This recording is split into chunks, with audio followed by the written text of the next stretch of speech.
Hello everyone and welcome to the second part of the webinar series on using technical analysis from a practitioner's standpoint. This is your host Prasenjit Biswas, and today I'll be talking about chart patterns. I'm sure most of you who are attending this webinar are already aware of the basics of pattern trading. However, I'll just quickly run through the various patterns for the benefit of those who are new to this technique. So today we will be discussing about the chart patterns, as I already said. So in terms of the flow of the presentation, we will look at do a quick recap from the previous webinar where we discussed about trend lines.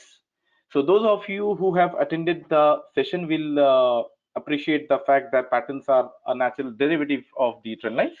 So in terms of the flow of the presentation, we first do a quick recap on trend lines, and that will be followed by the patterns, and we also look at how practically I do it. So I'll share my perspective as well. So in the previous session, we discussed about how an uptrend is defined and a downtrend is defined. So in an uptrend, you connect the lows and which are a sequence of higher lows, and similarly a downtrend is defined by a sequence of lower highs, and the line joining those dots or the points give us the trend line. The few important points that we talked about while drawing trend lines are the number of points. So the more number of points are there on the trend line, the more potent the trend line is supposed to be. Then the length of the trend line. So the longer the trend line, the better it is. And more importantly, the spacing part was even more stressed upon, where it is very important to figure out or to ensure that the spacing between the points that you are joining or using to draw the trend lines are in sync with each other or symmetric in nature. So what it means is basically they are like evenly spaced and not really randomly spread across the whole trend line.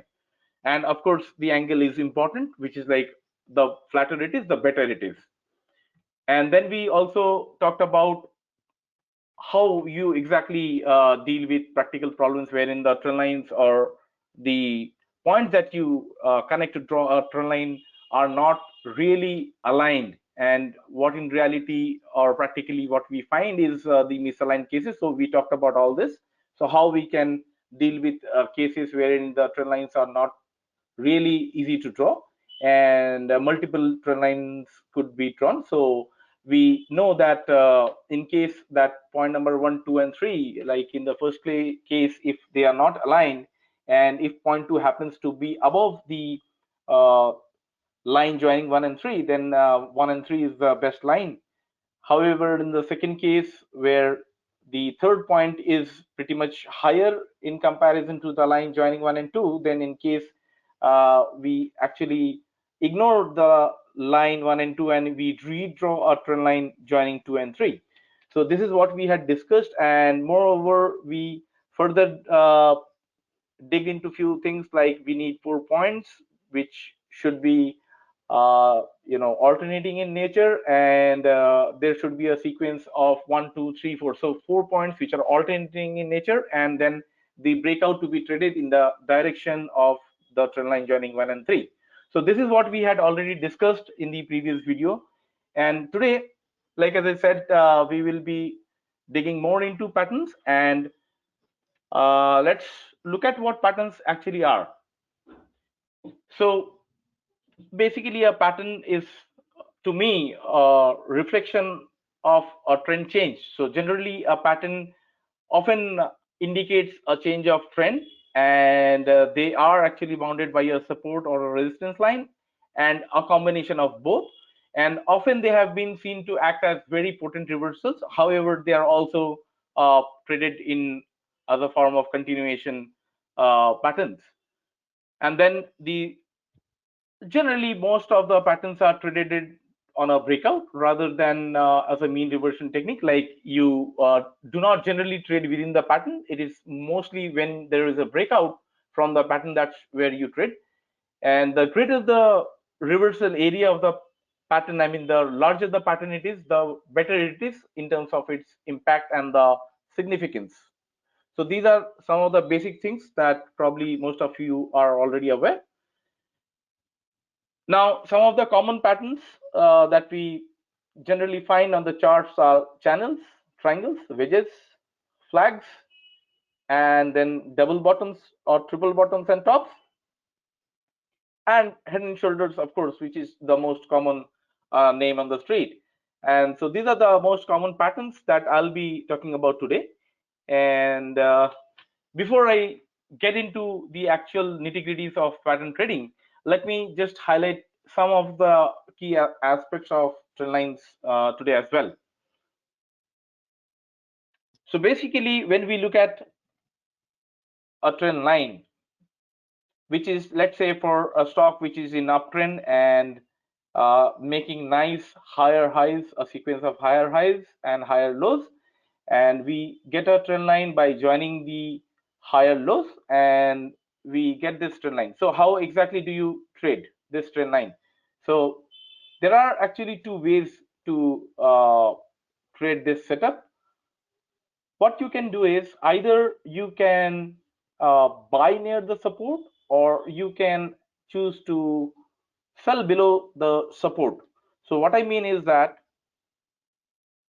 if a stock has been trending higher and making a sequence of higher lows, so this is where the expected support line is to be, or the demand zone is to be, which is expected based on the trend line that connected these 2 points. So this is, if you extend this in future, so this is where you have a buy opportunity.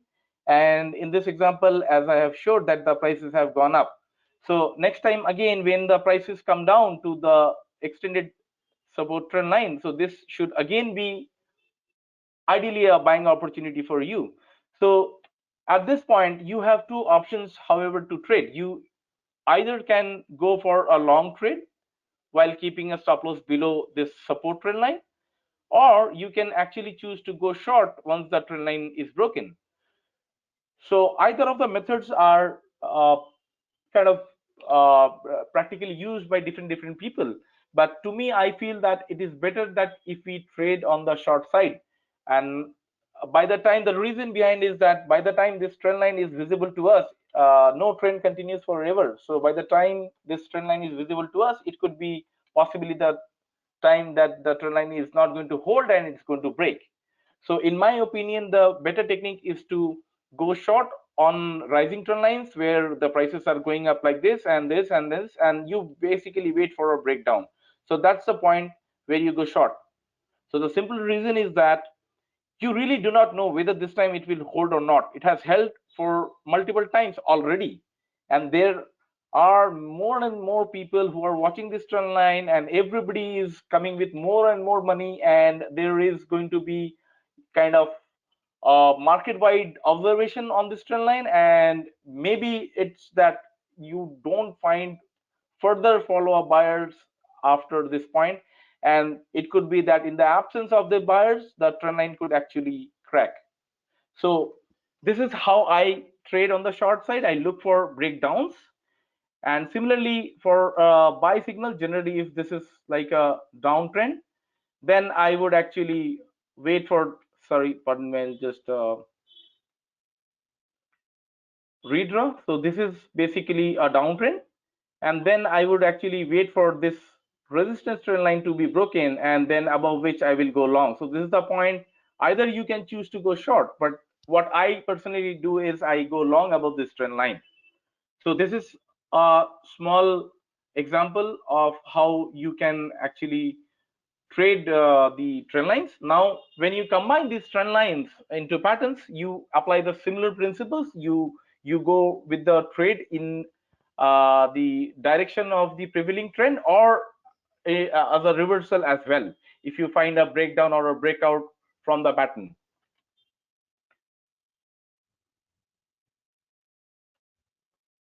Now I will move on to this basic grid, which shows the same concept, which says that either you buy above the support, that's what you can do, and keep a stop loss below the support, or you can alternately buy above the resistance as well. So you can buy at this point while keeping a stop loss below the support trend line, or in a downtrend when the trend is reversing, you can actually go and buy above this resistance. At this point, you can go for a long trade. So this is where you can buy. So this is what I'm saying. So in this case where you are buying above a resistance, this is called momentum trading. Similarly, on the short side, either you can go short below the support, or you can sell below the resistance. So if you have a resistance like here, you can choose to go short. So if you are hoping that the resistance would not break or the support would not break and hold this time as well, so these category or types of trades fall under what generally can be called as a mean reversion type of a trade, where you expect the support trend line or the resistance trend line to hold. However, on the other side, if you are going short below the support trend line or you are going long above the resistance trend line, then these are the two categories which come under momentum trading. So if you sell below the support trend line like here, then it's a short side and a momentum short side trade. And similarly, if you have gone long above the resistance when this resistance line broke, then this is a momentum buy trade. So these are the broad categories of how people trade, and it is important actually to understand what you can do using trend lines and the patterns. So now I'll just quickly run through the patterns that we are going to be discussing today. So firstly, I have the channel formation, which I would say that it's like a mother of all patterns, because a lot of patterns are derived from this particular channel pattern, and we will look into that as well. So what are the basic formations we have? So we can have a horizontal channel like the left one on your screen. Then you can have a rising channel or a falling channel both. So out of these three categories, what is important to note is that they are essentially two trend lines running parallel to each other, and they are capturing the price drift. So at least 4 points are required, and prices are going to oscillate within that band. So you create a parallel band and you expect the prices to oscillate, and whenever there is a breakout or a breakdown from that band, you go and take a momentum trade. So for example, in the first case where the trend lines are parallel in nature, this one, so it is called a horizontal channel. So here either you can go for a short trade below this support trend line, or you can go long above this resistance trend line. So it's like a momentum trade, as I said. However, you could also look at shorting at these points and going long at these points, expecting the channel to hold, but that's like a mean reversion trade, which I have already discussed. Again, coming to the other two types of channels, which are rising channel or a falling channel. Here the pattern boundary lines are not horizontal in nature, but they have a price drift. So in case of a rising channel, to me, I only go short below this support trend line. I do not look for a bullish trade above this resistance trend line, and it's only like a bearish formation to me. And similarly, on the downside, if you have a falling channel like this, I will go long above this resistance line, and I would not actually try to go short here or try to buy here either way. So these are not my buy points. I am going to be looking to buy above this resistance line whenever it would have broken up. So this is how I trade. So what is the theoretical target for these patterns? We are aware that generally the width of the channel is what we look for in terms of the target. Now, what is here to understand is that when I say width of the channel, so what exactly do I mean? So what I here mean is that, let's say if this price is say 100 rupees, if the lower band is say at 100 rupees, and if the upper band is, let's say, at 150, so if there is a breakout on the higher side, I would say that 150 plus the differential. The differential here is about 50 rupees. So the upside target would be at somewhere around 200. So this is how I set the upper targets. However, in case if there is a breakdown on the lower side, the target would not be a direct numerical subtraction of the two numbers. So the target won't be 50, because if you subtract the channel width of 50 rupees from 100, 50 should come. But this is not what I'm going to be doing. I would rather now switch to the log chart, which I had discussed in the previous webinar. And on a log scale, basically, I will set the target. So if it is, say, for example, from 150 to 100, it's like a 33% range from 150 to 100. So my targets on the downside would be 33% lower from 100. So that would be somewhere around 67. So my theoretical target would be somewhere around 67 in case if there is a breakdown.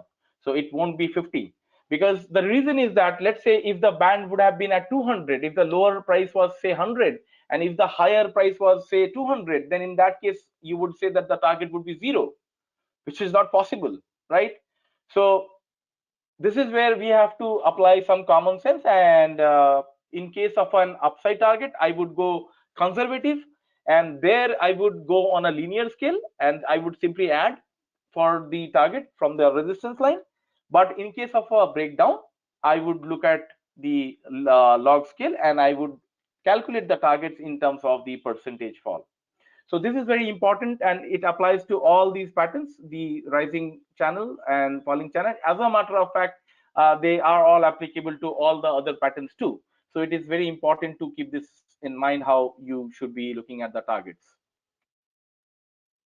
Now moving on to the next pattern, which is the triangles. So in case of a triangle, very similar to channels, they are also bounded by a set of trend lines. However, the channels, unlike the channels, the triangles have the trend lines which are non-parallel in nature, and they reflect a state of doubt in the minds of the market participants. So here again we have three types of triangles, which are ascending triangle, descending triangle, and symmetrical triangle, as you can see. So here I would say that all these patterns can be traded in either direction. So if there is a breakout on the higher side or a breakdown on the downside, I would personally I prefer trading in either direction.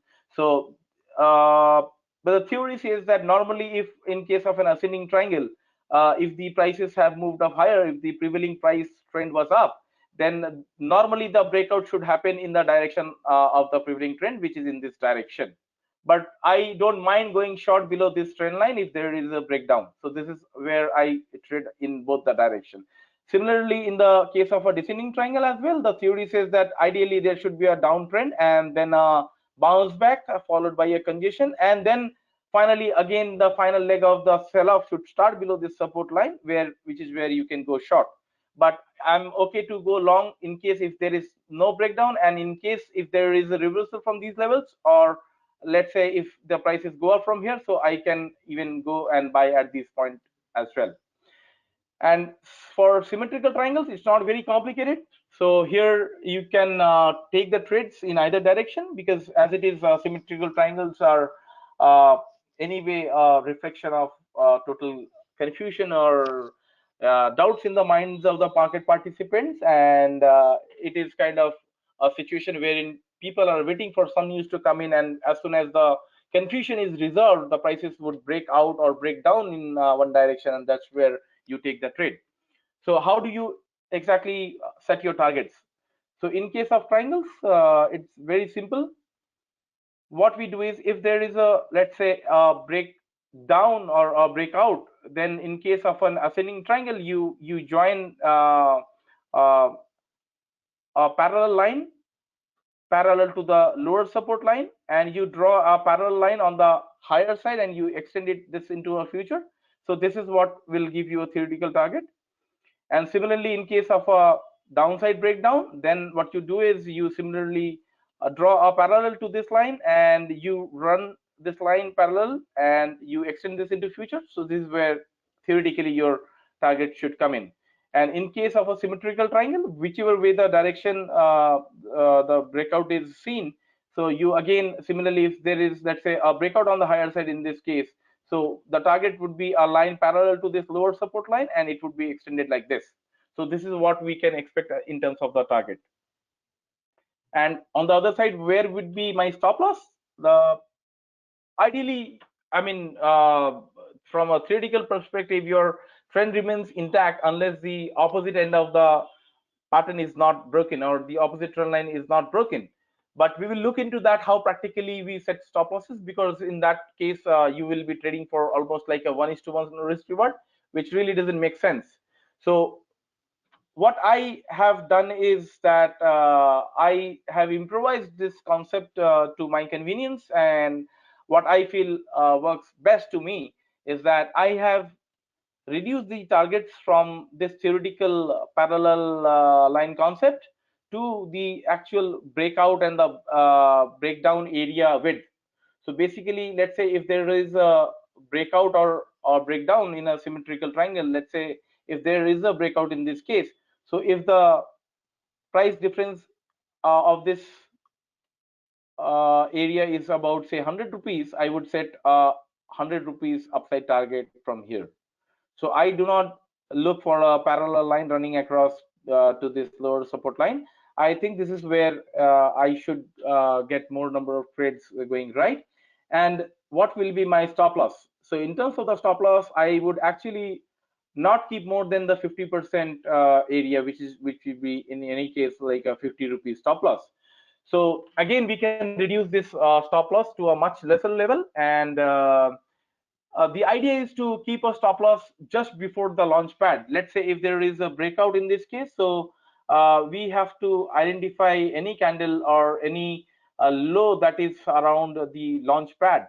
So basically, if there is a candle which has a low at this point and this is a breakout candle, and then finally if the stocks looks like that it will go up, then I don't need to keep any stop loss beyond this point, because the idea is that if there is a breakout and if the launch pad candle has that much of volume, then it's the point where the strong hands would have gotten, and that's when the momentum has also started to build. So in case the pattern is supposed to work out, then the low of that day should not be revisited. So that makes the risk reward for the trade more healthy, and it would be like almost like a 1.5:1, or about 2:1 in terms of the reward risk ratio if you look at. So this is the improvisation that I have used, and of course I'll be discussing this in the live charts. So now I'll go to the next slide as well. So again, this is to do with the wedges. So very similar to channels. Again, the difference between the wedge and a channel is that in case of a channel, the lines always remain parallel, but in case the lines of a rising channel, if they start to converge, so that's what gives us a rising wedge formation. So I prefer trading on the reversal side, as in my experience they have proven to be more potent, and not the other way around. So for a rising wedge, I would generally go short below this support trend line, and for a falling wedge, I would go long above this resistance trend line. And here again, the theoretical target would be the width of the base where the breakout is happening, and the stop loss would be the opposite end. That's in theory. But then what I have done is that I actually look at the width of the breakout area. So I would be looking at this breakout length and adding up to this point. And similarly, I would be looking for any kind of a low that is around or before the breakout actually happened. So I would be, maybe if there is a low around these levels, so I would be keeping a stop loss at this point. So in general, what I have seen is that independent of the pattern that you are trading, in general, for stocks, if you're trading Indian equities, normally a 3% stop loss would be a reasonable one. So if a pattern is supposed to work out, then I think our stop loss at just about 3 to 3.5% would be good enough, especially for the large cap names, which are market cap wise very heavy in nature. So even a 2.5% stop loss is very good stop loss to keep your trade safe. So that is a general thumb rule, but then again it has to be correlated to the charts, and it is obviously a very basic thumb rule that I follow. So automatically, if you're looking at a 1:2 risk reward, then I would be looking at some 5 to 6% range of a move within the next 4 to 5 days. So in case of a momentum trade, that's what my clients want. Being an analyst of a sell side research house, so generally my job is to provide short-term trading calls to my clients, and the horizon is generally between 5 to 6 days or about a week's time. And I look for about 5 to 6%, 7% kind of move, which is very quick in nature, and wherein I don't have to wait for a very long time, and I can rotate my trades fast. So now moving on to the next pattern, which is flags and pennants, and of course they are very interesting in nature. They are very powerful formations according to me or my experience. Generally, a flag, as we know, is preceded by a sharp move, and these are more of a continuation pattern, and very powerful indeed. And whenever there is a breakout in the direction of the prevailing trend, a very quick move is expected. Theoretically, again, the length of the pole is what is the theoretical target. It is called a half mass pattern, as we know, and that means whatever was the preceding move before the flag emerged, that's what you will extend in the direction of the breakout. But then what I do is I look for a very quick 6 to 7%, 5% kind of a trade, and I'm good with it with a 2% or about 2.5% kind of a stop loss. Now again, coming to these basic formations, the double bottoms and the double tops, or the triple tops and the triple bottoms, they are actually kind of a short-term reversal formations. So in case of a double top, there are 3 points to be kept in mind. So there are two tops separated by a trough, which is a low, separating the two tops, which are very close by. And similarly, in case of a double bottom, there are two bottoms which are very close to each other in terms of the price levels, and they are separated by a price peak. So how do you take the trade? You basically get a confirmation once the trough is broken, and this is where you go short, and you get a confirmation of the topping process. And similarly, in case of a bottoming process, once the intermediate high is broken, this intermediate high is broken, then this is where you go long. So this is your buy trade. So theoretically, the width of the pattern is what is expected, and the opposite end is supposed to be the stop loss. But then I use the same rule. I use a 3% kind of a stop loss, and my targets are generally the width of the pattern itself. If it is a 10%, I am happy with the 10% target. But in case if the pattern is like not very wide in nature, at times it can happen that you are getting a 3% target or some kind of a target with a 3% stop loss. So it is better that you do not actually initiate those trades. So this is about double tops and double bottoms. Now moving on to the most talked about pattern, which is the head and shoulders. So here again, these are reversal patterns essentially, and there is a lot of noise in the street regarding these patterns. But then in my experience, I have seen that they, first of all, they are not the most common patterns that you will see. Of course, they are reversals, so reversals generally do not happen every now and then. So there are certain criteria which need to be verified before you call a pattern to be a head and shoulder formation, because there is a lot to do in terms of the volume. So we have to look at how the volume is panning out. So what head and shoulder top essentially says is that there should be a lack of volume in the second leg of the rally. So there is a strong move here, and then a correction, and then a final strong move up, which is the highest point, and then next time when it corrects and after that there is a rally, the volume in this part of the rally should be much lesser in comparison to what happened in the previous two legs. So, and finally you take a trade below this support trend line when this is broken.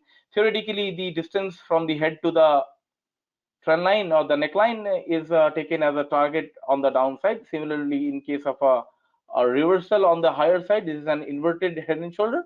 So similarly, if there is a breakout, you take this as a target.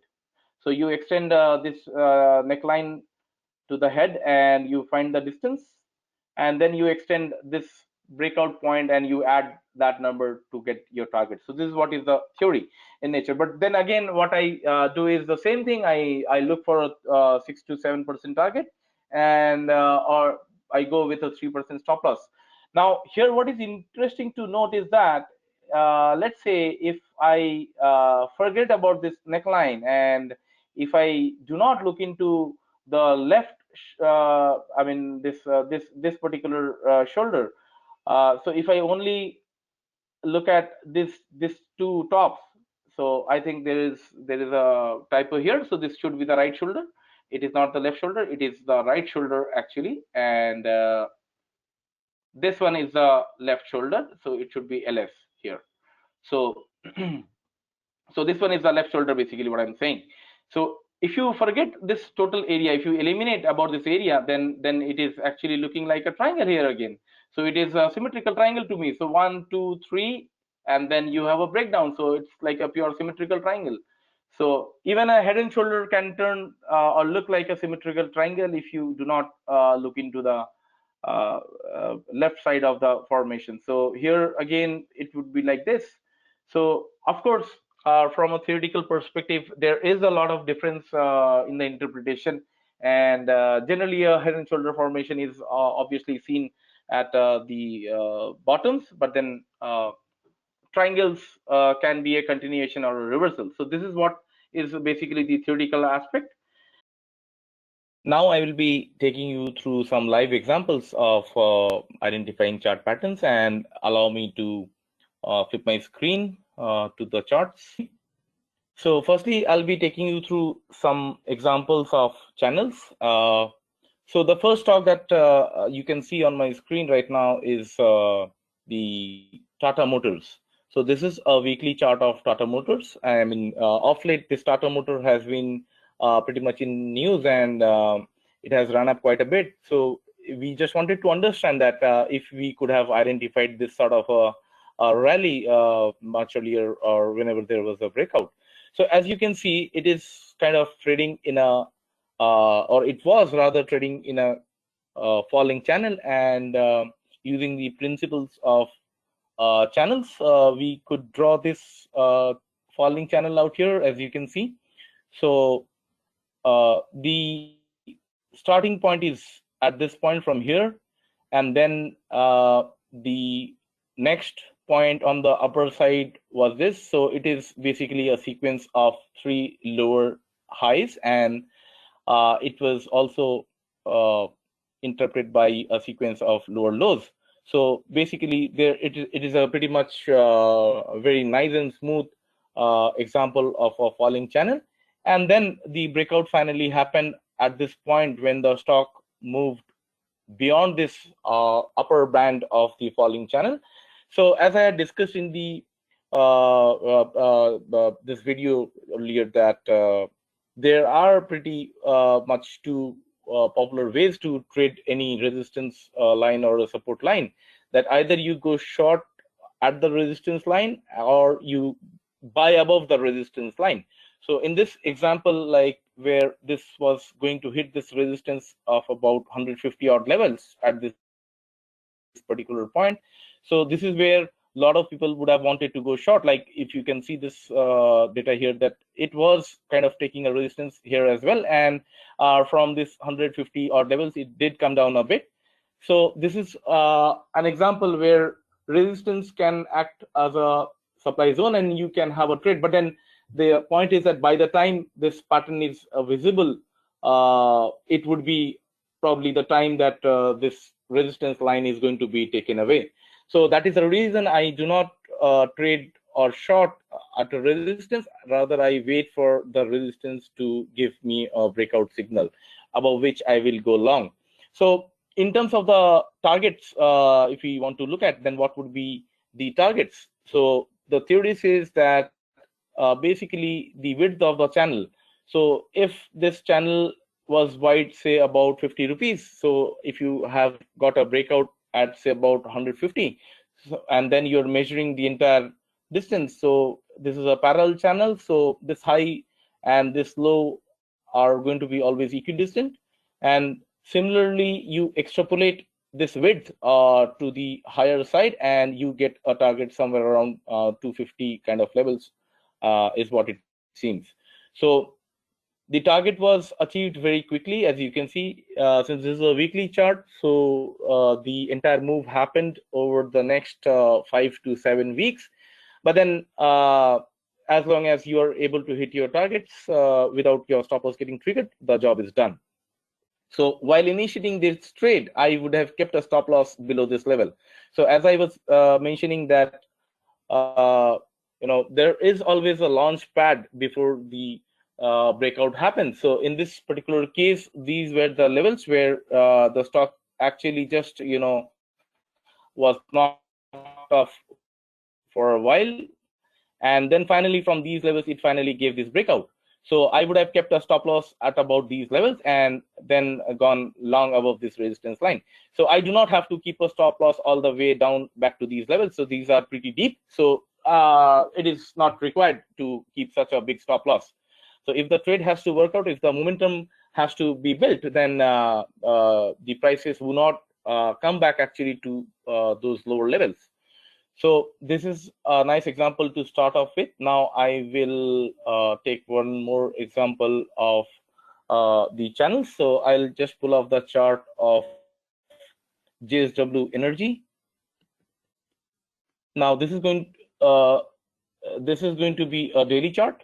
So in this chart, as you can see that the channel is intact and the prices are oscillating back and forth within the channel, and there is no signal as of yet. So a trade would be initiated once the lower end of the channel is broken down. So I would be going short below these support levels. So whenever if the prices come and break this support level, then that would give me a shorting opportunity. So as I said, like a lot of people can take trades expecting that there would be a bounce from these levels, but then the assumption is that this support is very, very clearly visible to most of the market participants already. And people would have bought the stock at these levels and then these levels. So the stock is already like very heavy already. So in case if there is a breakdown, it is very difficult to say whether the breakdown will happen or not. But then the point is, if in case the breakdown happens, say let's say if it did move up a bit from these levels to these levels, and then finally if the breakdown happens, then still we can go short. And the idea behind going short below this support trend line is that all of these people who would have been long into this stock are going to get stuck, and they would be looking to bail out of this stock, and that is what would be creating a lot of selling pressure on the stock. And the result would be a quick move on the downside, ideally. So if this is the structure, and then if you really see a breakdown here, so I will be going short at this particular point. And let's say if this is the high it would have made, then I would be going short with a target of the thickness of the or the width of the channel, and I would be extrapolating this to the lower side in terms of percentage. Now here, if you remember, I talked about that for channels or any pattern, if you are extrapolating on the higher side, then you can absolutely add the numbers, straightforward differences of the prices. But then if you're extrapolating on the downside for your targets, then the target has to be in terms of the percentage. So say, for example, if the breakdown happens at about 72 odd levels and your higher band is at about 82 level, then approximately the percent difference would be somewhere around 10 to 11%. And I would be keeping a target of say about 10% lower from the breakdown area. So from 72, I would be looking at somewhere around 63 or 64 kind of a level. So that would be my target. Now I will pull one more chart for you, and the next stock is going to be Cadila.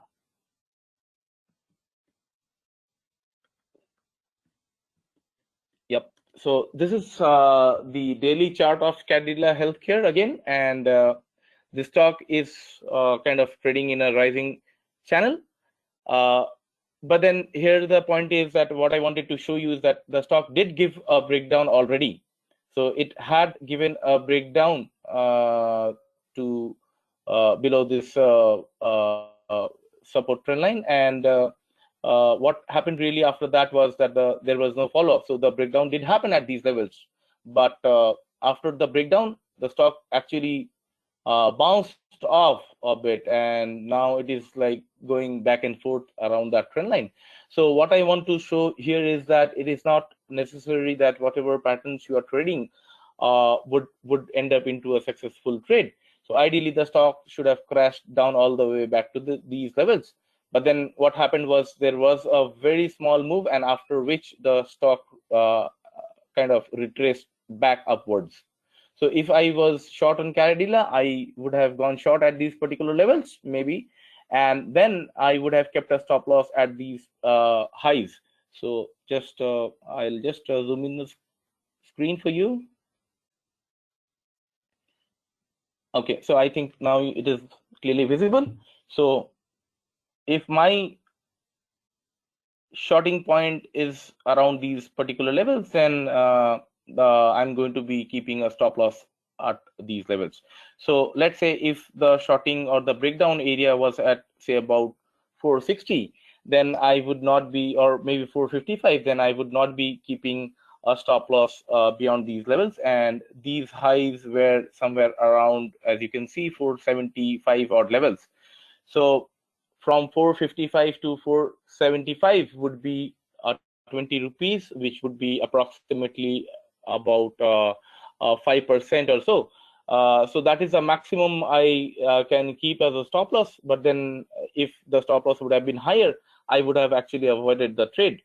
So the point is that irrespective of whatever is the pattern target and how much you might be potentially gaining, you also have to keep in mind what is the risk you are taking.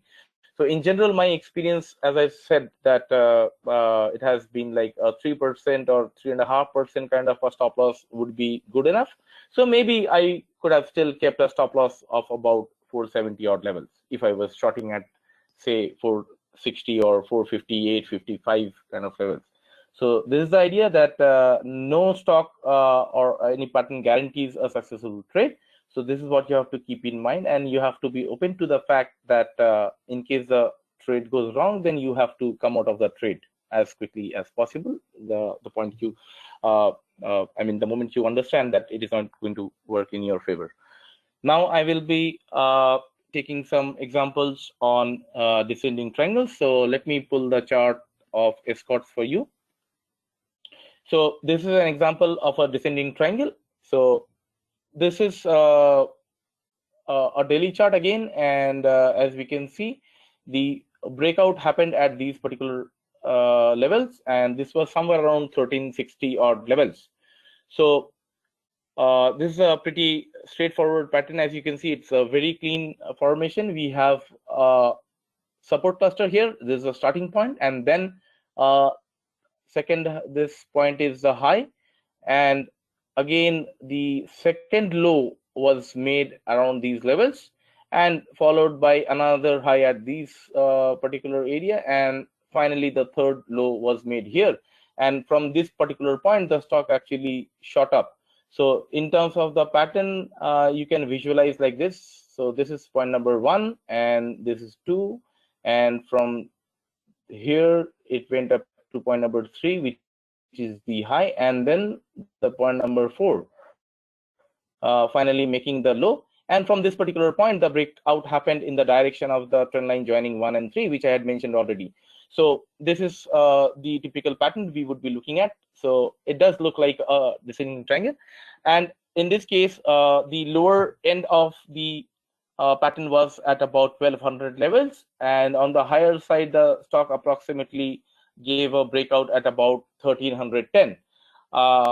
So I recommended this particular stock while I was, while the formation was in happening, and the stock really moved up very nicely immediately after the breakout happened the same day.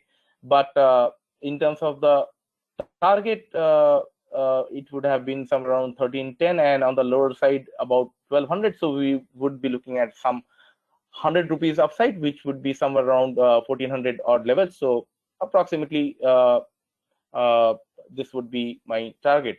So again, you can say that it pretty much reached to a reasonable level, and it made a high of about 1450, as you can see it on the screen at this particular point. And the move did happen very quickly.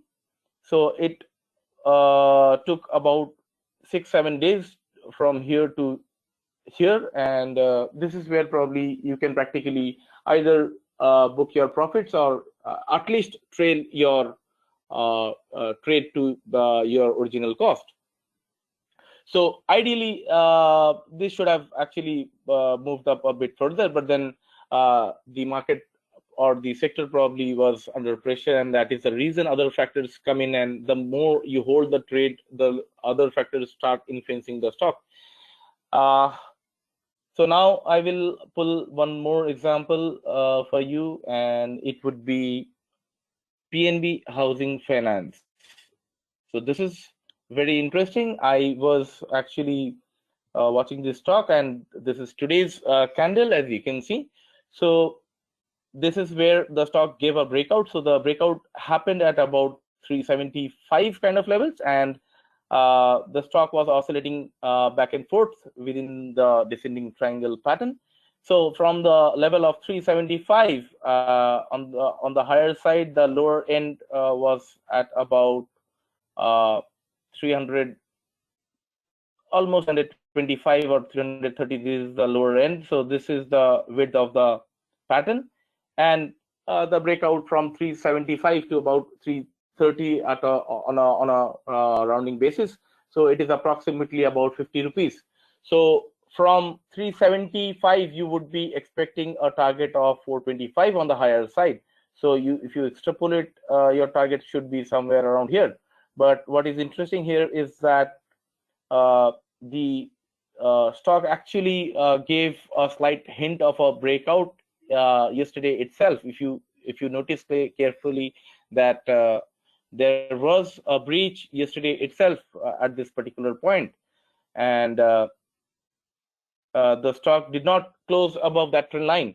So the point is, do we really wait for the breakout to happen on a closing basis? The answer is no. So what you should have done is, if you saw a breakout yesterday itself, and if your breakout level was at say 372 or 375, then you should have actually gone in for the trade. That is what I do. I do not wait for the closing prices, because what has been my experience is that those trades which are going to be successful, they end up moving about 2 to 3% in the direction of the trend, and by the end of the day.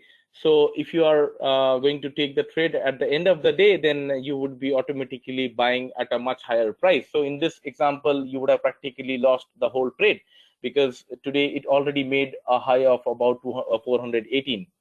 So there was a very powerful move from 375 odd levels. In just a matter of few hours, it moved up to the high of 418, and practically it was almost like a good 10% plus kind of a gain. And in this case, what would have been my stop loss? So I would have kept a stop loss ideally below these levels. So this is 375, the breakout area, and on the lower side it is approximately at about 350. So 375 and 350 is pretty deep. So the in percentage terms, it would be like a 6% gap. But then I do not generally take trades with such kind of a big stop losses.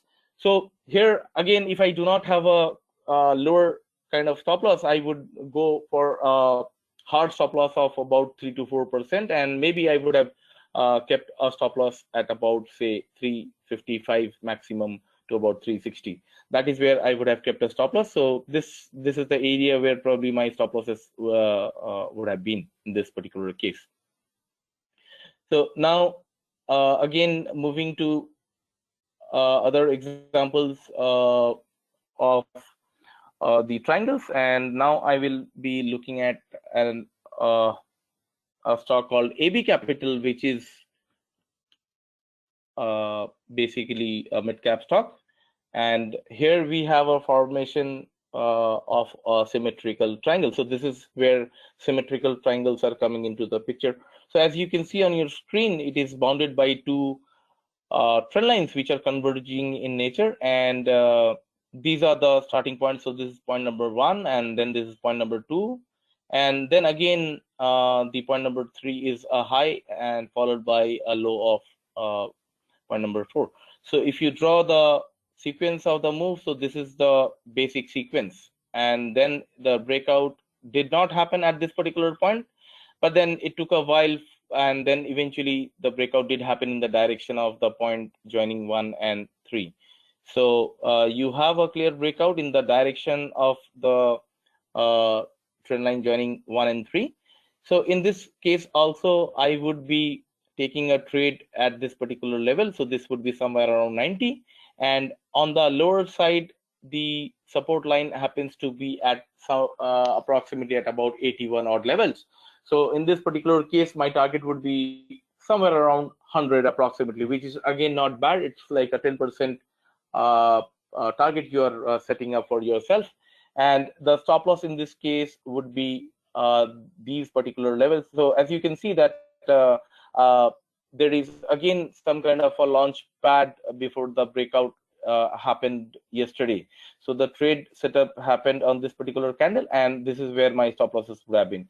So these levels were approximately at about 86 kind of level. So this is a good enough stop loss for me to take the trade. Now, in terms of the risk reward, if you're looking at, then it's like a kind of a 4% stop loss against a 10% reward. So that makes it pretty good deal. And I do not mind even taking trades at 1:1.5. So this was an example of a symmetrical triangle.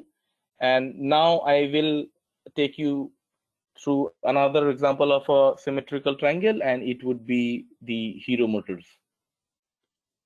So now in this case, again, the prices, as you can see, are moving in a triangle pattern, and this is how it is.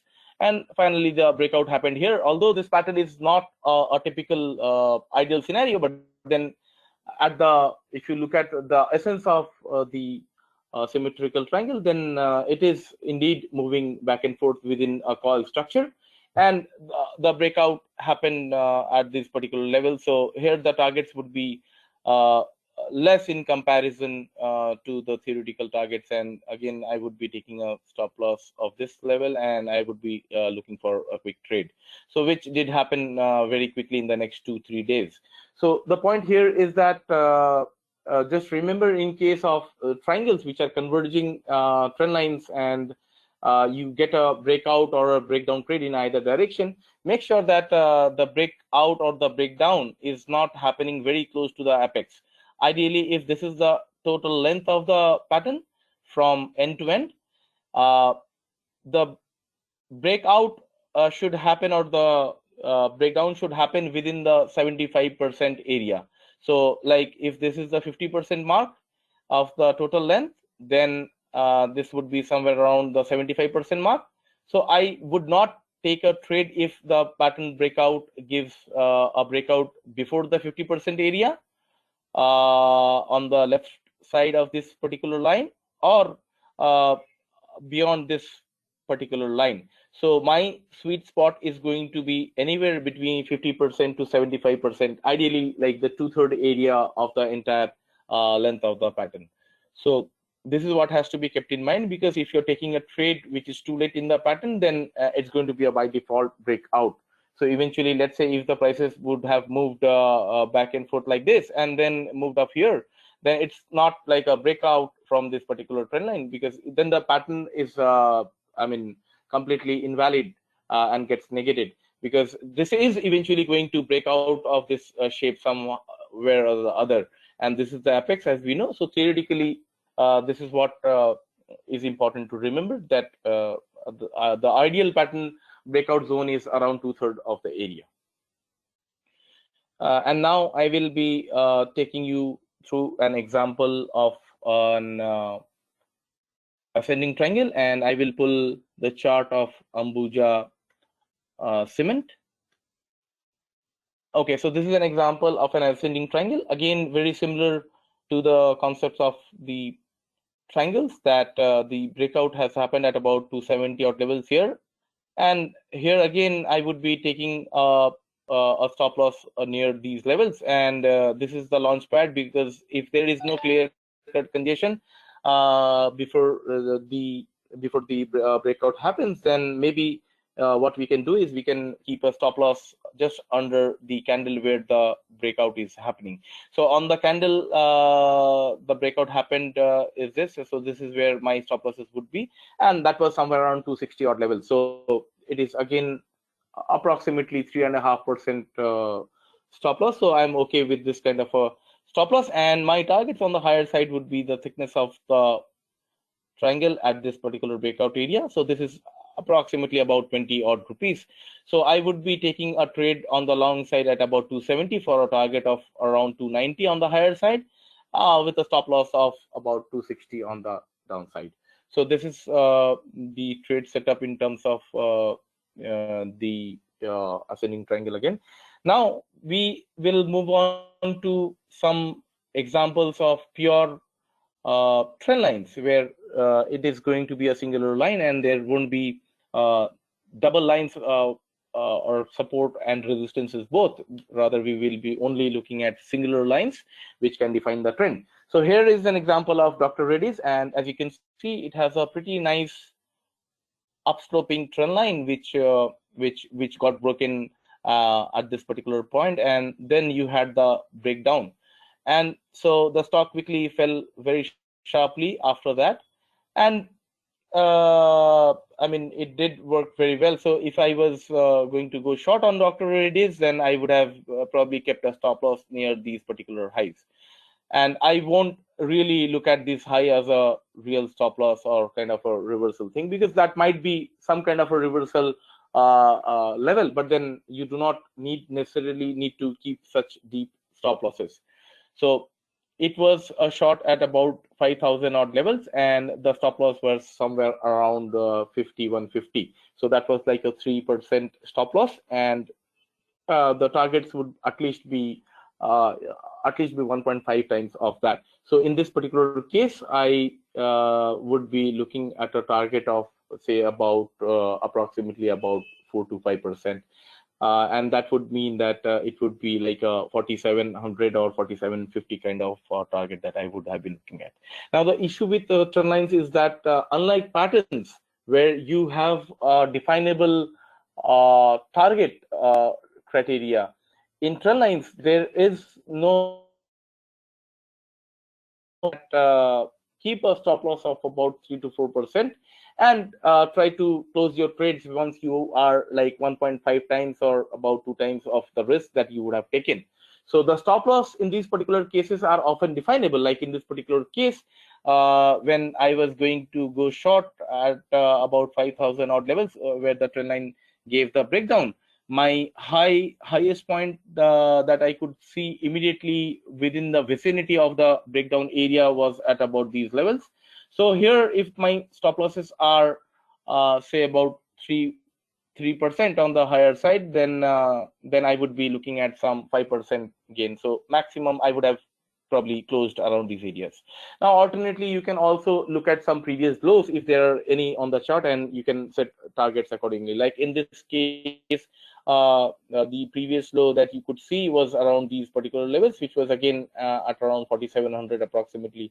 So maybe this is where you could have taken a trade. So you are taking a trade here and then keeping a stop loss here. So this much is the stop loss, and you're trading almost like a 1:2 kind of a setup. Now I will take few examples quickly on trend lines, and I'll pull the chart of Balkrishna Industries. Yep. So I will just show you a breakdown which happened some time back, and here also the trend line quite nicely was capturing the sequence of higher lows. But then when there was a breakdown, you could see that the stock completely collapsed and there was a good amount of fall, and this happened during the COVID-19 period. But then always there is going to be a news behind any breakout or breakdown in most of the cases. So COVID happens to be one of the justifications, you can say. But the fact of the matter is that the stock did plummet or go down very sharply after the breakdown was seen. And again, I will show you one more example of let's say Mahindra and Mahindra Finance. And this is again an example where you can see that there was a breakout on the higher side. So really, in this particular case, you won't have been able to draw any particular patterns because you could see this resistance line on the higher side, but then the lower area looked like a channel kind of a thing, but then nevertheless, the implications are the same. So you could have either way gone long above this particular level, and this is where you would have gone long as soon as there was a breakout. And maybe the stop losses would be really deep in this particular case, because in this case, as you can see, the low is here. So there is no real immediate stop loss in this particular case. So maybe here again, you could have taken a trade with a 3% kind of a hard stop loss. And now let me show you some more examples on trend lines on larger time scales. Like I'll pull off the chart of LNT, and I will flip to the weekly chart of LNT. Now, again, as you can see that the stock was always kind of being respected by this particular trend line. So there are, of course, other possibilities of drawing a support as well. So maybe you could have drawn kind of a support like this as well. And on the higher side, if you wanted to move a bit higher, then maybe you could have connected somewhat like this, and you could have still found our trend line again. But the best technique is to go for the trend line which is the most conservative in nature, which is like the lowest one that was originally there. And so I would be going back to this particular trend line, and this is where LNT gave a complete breakdown. Now, in this particular case, if you would notice that since this is a weekly chart, the amount of money that is involved here already is pretty high, because this trend line was held from about 2017, and the breakdown happened in early 2020. So it is pretty much like a 2.5 years. And of course, what happens in this sort of a situation is that a lot of people always try to buy at the support level, because they have been entrained by the stock to be bought at lower levels, and they would get an exit opportunity on the higher side. But eventually, as I say, that all trend lines eventually break, and that's what happened. And in this case, it was very severe because of the length of the trend line and the number of points that were near the trend line. So automatically, the stock just from 1200 levels, in just a matter of 3 to 4 weeks, it just this was again in the COVID period. So that acted as a catalyst. Now we will look at some examples of wedges. So I will pull off the chart of IndusInd Bank. So this is again like a falling wedge, an example of a falling wedge. So I would want you to focus on this particular trend line, and connecting these highs, as you can see, I have drawn a resistance trend line, and the lows at these levels are giving me the support trend line on the lower side.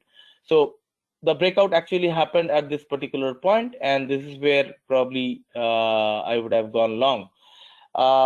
Now, if you were to talk about the targets, so if the breakout is happening at this particular point, so this is approximately at about 1370 odd levels, and on the lower side, if the lower end of the trend line is at about 1200, approximately 1200 levels, then it is approximately 150 rupees. So if you extrapolate that on the higher side, it would be very close to 1500 plus odd levels, and that is what exactly happened here. And as you can see, the stock in just a matter of 2-3 days, it went up to 1550 almost. So this is what momentum trading can do. You can get a quick move. Now, what is again more interesting is that after hitting the target and a quick profit booking was seen, and eventually like the stock went back all the way down and made a fresh low as well. So this is what is important to remember, that in any trade, if you are getting if you are already in profit, make sure that you do not let those trades run into a loss. So for example, if you have taken a trade and you're in a profit of say about 2 to 3% already, and about 2/3 of your target has been achieved, then make sure that you raise your stop loss to your entry cost. So that is what actually will keep you very much in the psychological game. And of course, we will be discussing about market psychology and everything in the subsequent webinars. But then for the time being, we will concentrate on the wedges. And now the next talk that I'll pull up for you is JSW Steel.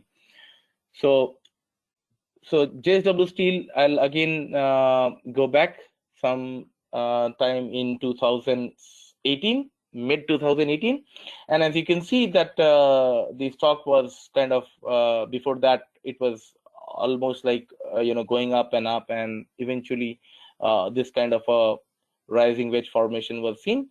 And after the breakdown happened at this particular point, the stock indeed corrected quite a bit, and later on, of course, as we can see, the reversal happened. So the point is that at this particular point, I would have gone short, and this was about 320 odd levels. From those levels, it came down to about 280 to 85 levels in just a matter of a couple of weeks. So this is an example of our rising wedge. Now I will quickly take you through few double bottoms. So I'll pull up Biocon for you. So here is the Biocon chart in front of you, and as we can see that the stock was in a downtrend for quite a while, and prices did stop here, and then there was a brief rally followed by a downward price action again, hitting the previous lows. And in the meanwhile, we saw this intermediate peak, which is called the trough of the double bottom. So as per theory, we know that the breakout would have been confirmed at this particular point, and a reversal rather would have been confirmed above this particular high. So in this case, we would keep a target of the thickness of the band, and which is approximately about 30 odd rupees. So the breakout happened approximately, I think, at about 245, and from there, if you would keep a target of about 30 rupees, then it would be somewhere around 70 odd levels on the higher side. So the stock actually did not go up till to 75, but then it was reasonable enough to kind of take some profits off the table and trail your stop losses. So again, there was a retest of the same support level, and then eventually the stock did move later on. So this is one example, and another example would be of McDowell's, and please allow me to pull the chart for you. Okay, so this is McDowell, and very similar to the earlier case. Again, here the stock kind of made a bottoming formation, as you can see. And here, of course, there are not two, but then three bottoms which are very close by. But then what is important is to identify the reversal point. So as you would be already knowing that the reversal point would be above these highs. So it was somewhere around 50 odd levels. And in this particular case, I would have kept a stop loss of about 3%, as there was a launching gap, as you can see at this particular level, but then it was pretty much deep into it. So it would be very difficult for us to trade with such a big stop loss. So ideally, we would have kept a stop loss of 3% kind of level. And so what I'm trying to say here is that I would have kept a stop loss around these levels. Maybe if this 550 is the breakout point, and then maybe somewhere around here would be my stop loss, and I would be looking for a reasonable gain. So this thickness of the band was about 10%. On the lower side, it was approximately 505, and the breakout was at 545 odd levels. So somewhere around 590 would be my target. And the stock indeed went up to those levels after a brief interruption, and this is where probably your targets would have been met. But nevertheless, if you would have taken a trade here, automatically when it would have moved up to about almost like 580 levels, then you simply do not allow that trade to go back all the way down. You definitely would be looking forward to take some profits off your table if the move happens in a very quick span of time. So now I will be just taking you through a few examples of flags, and let me pull LNT again, and I am going to be showing you the weekly chart of LNT here. And as you can see at this particular point, let me just remove the yeah. So what I'm trying to say here is that there was a vertical rally here, and as you can see that there was a brief pause at this particular level. So LNT has given a flag breakout once it broke above these levels. So of course, the theoretical target of these flags are much higher, and you would expect this flag to continue to a greater extent to these levels. But then if you are a short-term trader, then of course, if you would have bought a stock at 1400, you would be happy to book with a 10% profit in just a matter of few weeks. So this is what is an example of flag. And one more example of flag would be on MRF. Again, this is going to be on the weekly chart. Just I'm going to remove. Yeah. Okay. So this is like a vertical move, as you can see already. The stock did move from these 55,000 levels to 80,000 levels, and then there was kind of a consolidation for about 4 to 5 weeks. And again, what is important here is that the stock did give a breakout at this particular point. So you would have been looking to participate at this particular point, and you would have known that if there is a breakout on a weekly chart, probably it might take some time, but then the move that is likely to be followed is going to be very, very interesting and very, very rewarding. So these are few examples that I would want you to keep in mind, and probably this would bring some clarity. And again, coming to some of the structures that people draw, I will want to show you some of the examples, like how a pattern looks okay, and to me, it is actually not the right way to draw. So here is an example of a symmetrical triangle on RBL band, which looks like a pretty good structure. But then there is a flaw in this entire pattern, the way it has been drawn. So I would want you to figure this out. You can take a couple of seconds.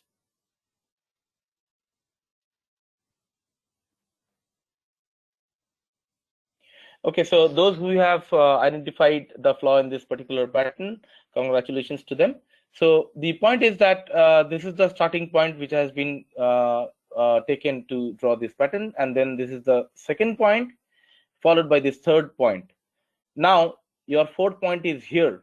But the point is that if you are drawing a pattern based, taking a trade based on this particular trend line, so your 1 happens to be here, 2 happens to be here, 3 happens to be here. But then you are taking a trade in the direction of the trend line, which is connecting 2 and 4, which is, in my opinion, not the best way to do it. Because as you can see, the whole point, the mistake is that the point number 4, the prices would have been, would ideally been, would have to fall down before you could have demarcated this as a point number 4. So these are okay. I mean, these are okay to be called a low, and this is perfectly fine to be called a high, and even this is even okay to be called a low. But then this particular point, you cannot call this as a high. The reason being that this is like a mini retracement, so it could have actually gone up here as well. and then the structure would be looking different. So unless the prices actually come down from the highs to a reasonable extent, you cannot really call this as a top. So the flaw is that this particular point is leading to a mistake or leading you into a thinking of a symmetrical triangle. Actually, the problem is with our human minds that we tend to see patterns where there are none. So this is one example of how we can get trapped into this, and of course it is not to say that this cannot move up higher, but then if you're thinking that this is a symmetrical triangle, and if you're trying to set your targets based on the pattern implications, then that could be a problem, right? So again, I will pull up the chart of one more stock, which is Indigo, and here I would want you to look at this chart and tell me if this looks like a rising wedge or not, if this is really a rising wedge or not. So I hope that you have yet again been able to identify the flaw in this particular pattern. So in a rising wedge, basically the starting point should be a high. Here the starting point is a low. So if we are looking at a pattern like this, then definitely it's not a rising wedge, because in a wedge structure there is a requirement of point reversal. So in case if the structure would have been like this, then definitely it would have been a rising wedge. So this is what would have made the structure. So in that case, this would have been 1, and then this would have been 2, and then this would have been 3, and followed by 4 and 5. So this is the only pattern where the breakout or the breakdown happens in the direction of the trend line joining 2 and 4. So if you follow the requirement of 5 points on a wedge, probably you will be able to avoid such mistakes. And in isolation, if you would have looked at this particular trend line as well, then I would say that it's not really a great trend line, because of the fact that there is a lot of white space in between here. And the distance between this particular point and the second point, and you compare this distance with the distance of the second point and the third point, they look okay, but still, I mean, the trend line looks too steep to me, and the problem is this much of white space is not desirable in any form of a trend line. So ideally it should be like a nice floating price move, which finally gives a breakdown. So these are some of the things that I wanted to share. And now if you were to ask me what are the patterns that are like most important and kind of occur more frequently. So in my experience, what I have seen is that the most common patterns are the triangles and the flags and the channels and the trend lines. So all these 4 categories are like equal almost. So they occur with a frequency of about 20% each. And the rest of the patterns, like the bottoms and the wedges or the head and shoulders, they are not very frequently occurring in nature. And as you will notice that all of these are like a reversal pattern. So a double bottom is essentially a reversal bottom pattern, and similarly a wedge is also a reversal pattern, and similar goes for head and shoulders. So the very fact that reversals don't occur every now and then, and therefore you would not find these sort of patterns occurring often on your charts. So don't be bothered if you're not finding a head and shoulder or a double bottom, right? So in general, what works best for me is the simple trend lines. You will find them very easily, and the idea of a trader is not to get into the academic part of the technical analysis, but to make money. So as long as you are able to, exit your trades properly and manage your trades, it is absolutely fine, even if you did not know what is the name of the pattern. So with this, I will come to the end of this webinar today. And in the next webinar, we will be talking about indicators. And I hope that whatever we discussed today would you would be able to implement them in your real life trading. And when we combine the understanding of the indicators together, then that will actually add a lot of power in your understanding of the market and bring more clarity as to like how trades should be taken and all. So thank you so much, and I hope that we will be joining for the next webinar very soon. Thank you so much.